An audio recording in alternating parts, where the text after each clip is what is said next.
વલસાડ જિલ્લાના ઉમરગામ તાલુકામાંથી એક એવી હૃદય કંપાવી દેનારી અને સંબંધોને શર્મસાર કરતી ઘટના સામે આવી છે જેને સાંભળીને તમારું કાળજું ધ્રુજી જશે।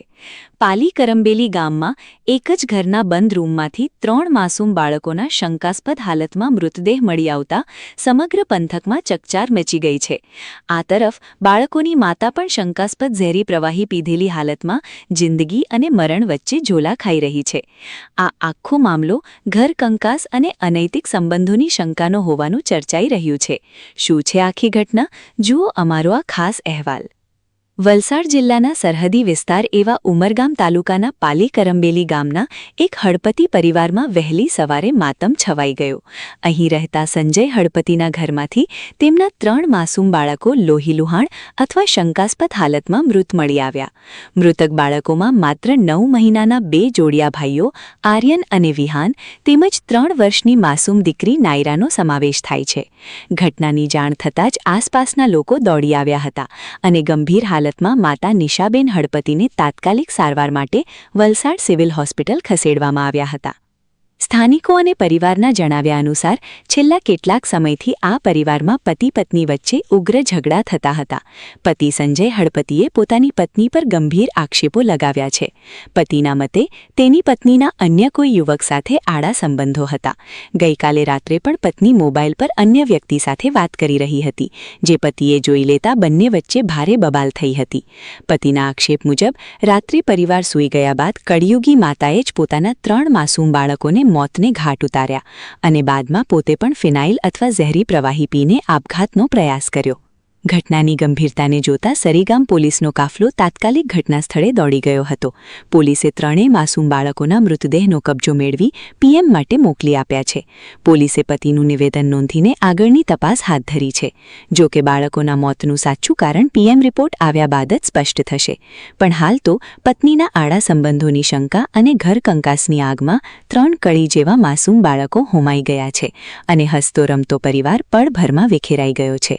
એમ કીધું પછી તો તે બી કોઈ નહીં બોલી। તે પછી તે બહાર કે પોયરાને પાણી મૂક્યું, નવડાવ્યું, તેના નવડાવ્યા તે છતાં બી મેં ત્યાં જ ઊભી રહેલી। મેં પછી મને ફૂલે એની પકડની કે તમે પકડ્યું તેને મેં તેને નોઈશું। પછી બીજુંને લઈ જઈને નવડાવ્યું તેને તો તેને આપી ગઈ મને કે લઈ ફોઈ કે તમે કોણ એમ લાવ્યું કે પછી મેં તેને લીધું, તેને નોઈશું, તેના ખોરામાં રમાડ્યું મેં।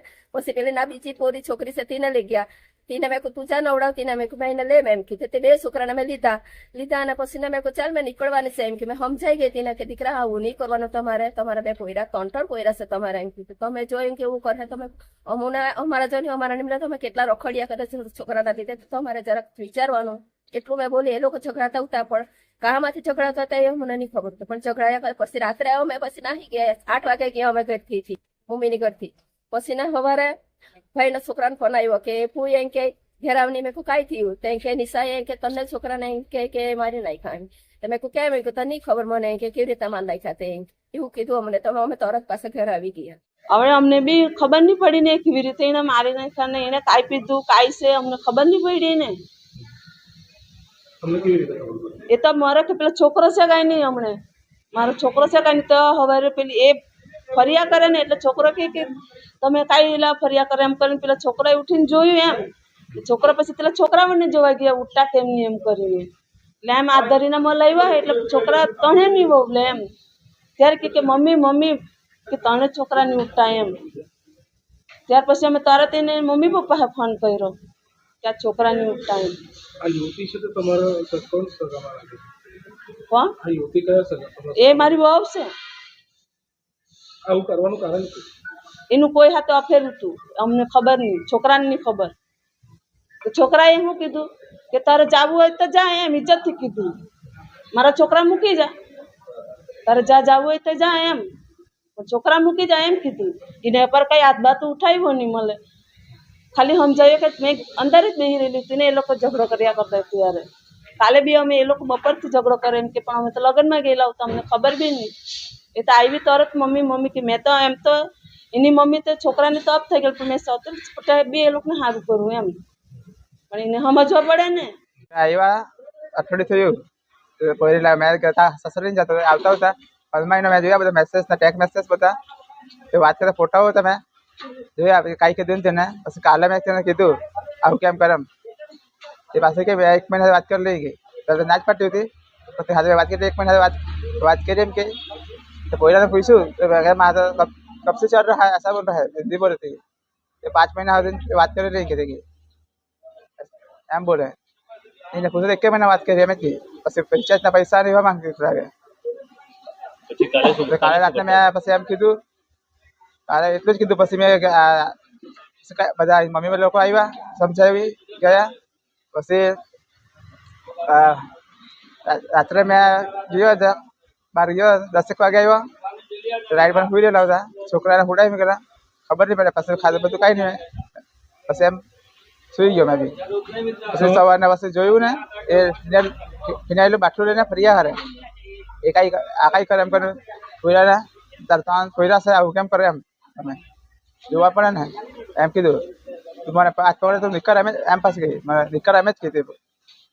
પછી દૂધવા લઈ ગઈ એમ દૂધીને પછી તે બેહાડે પોયરા હતા. પછી બેસી ગઈ રૈડા રૈડી દે પોયરા હતા. પછી સુઈ જાય એમ કીધું તને કઈ બી સમ પાછો મેં મારું જીવે નહીં મને પાછો ઉઠ્યો તો કાંઈ પાછા હાથ ખેંચે તેને. પછી પાછો લીધો તેને પાછો કરીને આમ બોય કરે 2 દિવસ પાછો લાવ્યો કર્યો. પછી મેં છોકરાને ઉઠાડ્યા. પછી છોકરાના હાથ જોયા એમ ઉઠાડ્યા એમ ઉઠ્યા. પછી એ ખરી ગયેલી. પછી મમ્મી પપ્પાને મેં તેને ઉઠાડ્યા મારા મમ્મી પપ્પાને આજુબાજુ વાળાને બધા ફોન કરે પછી બોલાવ્યા. આવું એમને તો ફિનાઇલ પીવડાવી દીધું એવું છે.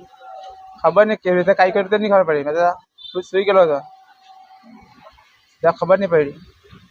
સરીગામ પોલીસ સ્ટેશન ખાતે કરમબેલી ખાતે એક ઘટના ઘટી જેની હકીકત વિગત એવી છે કે નિશાબેન કરીને જે હતા એ પતિ પત્ની તરીકે ત્યાં રહેતા હતા અને એમણે કોઈક મરાઠી છોકરા સાથે પ્રેમ સંબંધ હતો.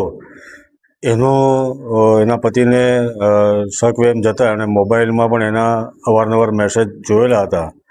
ગઈકાલે સાંજે એ બાબતે નાનો મોટો ઝઘડો થયેલો હતો અને થોડો ઠપકો પણ આપવામાં આવેલો હતો. એના અનુસંધાનમાં આ નિશાબેને પોતાના 3 બાળકોને ઝેર આપી એટલે કે ફિનાઇલ આપીને કે ઓશિકાથી ગળું દબાવીને કે કંઈક દુપટ્ટાથી કે કોઈક ગમે તે કારણથી મારી નાખીને હત્યા કરી દેવામાં આવી છે. આગળ શું પગલાં લીધા છે? એ બેનની તબિયત કેવી છે? અને એ બેને પોતે ફિનાઇલ પી લીધું હોય અને ફિનાઇલની બોટલ હાથમાં રાખીને ઘરમાં ફરતી હતી. હવે એ બેહોશ હાલતમાં મળી આવી હતી. હાલમાં હોસ્પિટલમાં એડમિટ છે. સ્થળ પરથી કંઈક તમે બોટલ્સ વગેરે વલસાડ સિવિલ હોસ્પિટલમાં એડમિટ છે અને સ્થળ પરથી હાલમાં ફિનાઇલની બોટલ ગ્લાસ કબજે કરવામાં આવ્યો છે.